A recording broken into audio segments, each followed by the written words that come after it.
Hey guys, this is Phil Martin. I'm the brokerage owner of QUE Realty Partners. And in this video, I'm going to show you how to literally keep from losing up to $50,000 of purchase power when you go to buy a home and getting the information you need to make the best home decision, to save that much money, or to be able to go out and get a house that you really want. For that experience for you and your family. And I want to start out with follow the yellow brick road and the 10-year treasury. I'm not a securities guy. I'm not a loan officer.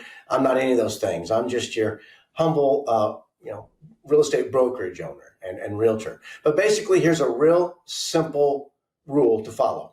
It's much more complicated than this, but if the market's having trouble and the stock market goes down, people will take their money out of the stock market and they'll put it into 10-year treasury bills, right? And if the treasury goes up, or if the stock market goes down, usually the 10-year treasury goes up. As a rule of thumb, not always, but as a rule of thumb, if the treasury goes up immediately, or the price of the treasury goes up immediately, interest rates for mortgages goes down. And we're already in a pretty low interest rate environment, but with the rockiness in the last, the coronavirus stuff going on, the market's gone down, interest rates have really plummeted. We're in easily a three-year low on interest rates, if not even more of a record than that. And so interest rates are really, really low right now. And a lot of people go, well, so what? Now, what does that mean to me? And here's the bottom line. If you're thinking about buying a house, especially a first-time home buyer, and you're really on a budget, watch this, okay? If you're looking at an interest rate for a 30-year fixed loan, and we can go from 3.5% all the way out to 5%, right? And the loan officer looks at your situation and says, your capacity for lending will include a loan that maxes out at $1,500 a month in principal and interest. Okay, the principal and interest portion of the money I can give you can't go higher than $1,500 a month. Watch this. At 3.5%, where we're at today, you could probably even get lower. That $1,500 monthly principal and interest payment is going to equal a mortgage principal amount of $334,000. Now, if you're a first-time home buyer or a home buyer in general, you know for a fact that starting entry point for homes where you're going to have 3 or 4 bedrooms in a nice neighborhood, et cetera, you're going to be at the 300 to 350 mark. Okay, so if that's where you need to be, the 300 to 350 mark, today you can do that if 1,500 were your cap. Now let's march it forward with the interest rates. If the stock market gets better or other factors begin to influence things, the treasury price 10-year comes down, mortgage interest rates go up, and you don't have to look any further than recent history to see that mortgage interest rates can be higher, up to 5. If they go up 1/4 point, of course, the $1,500 staying the same because your situation hasn't changed, just the interest rate changed.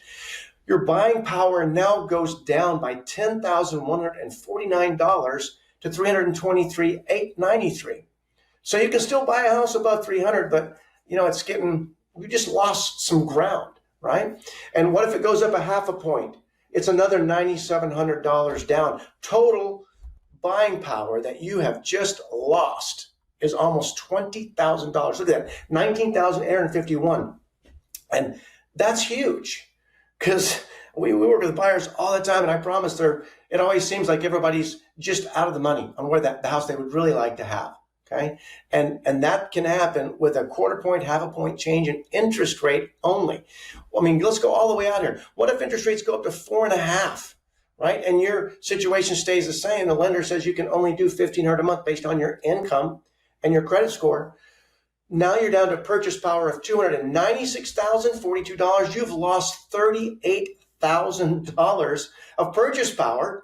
Your credit stayed the same, your income stayed the same, your assets stayed the same. The only thing that happened is the world around you is just shifting, right? And we really can't control that. But what we can control is when we decide to act, when we decide to explore. Or what if we go back up to the 5%, right? 5% interest rate, nothing else changes. You lose $54,000 in purchase power.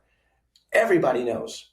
If all of a sudden you could afford a house at 334 and we turn the tables, we're at 5%. Now, oh, sorry, you can only afford a home at 280. You don't get the same schools. You don't get the same neighborhood. You don't get the same house. Completely different story, guys. So interest rate does matter. especially in the context of where are we at in history, where are we at in general, right? It really matters. Now, there's a lot of other things that go on with your mortgage payment. And my message here on this video is get with somebody, a professional who can explain these things to you. You know, my staff and I and my agents and I, we're all into this stuff. We eat this stuff for breakfast every morning. We're going to make sure that you're informed. But at the end of the day, get with somebody who knows how to explain these details to you. You know, especially if you're a first-time home buyer, it's really important to be informed so you can make the best decision possible when you're making that $250,000, $350,000 decision, what your next 5, 7, 10 years is what your experience is going to be like. Take care.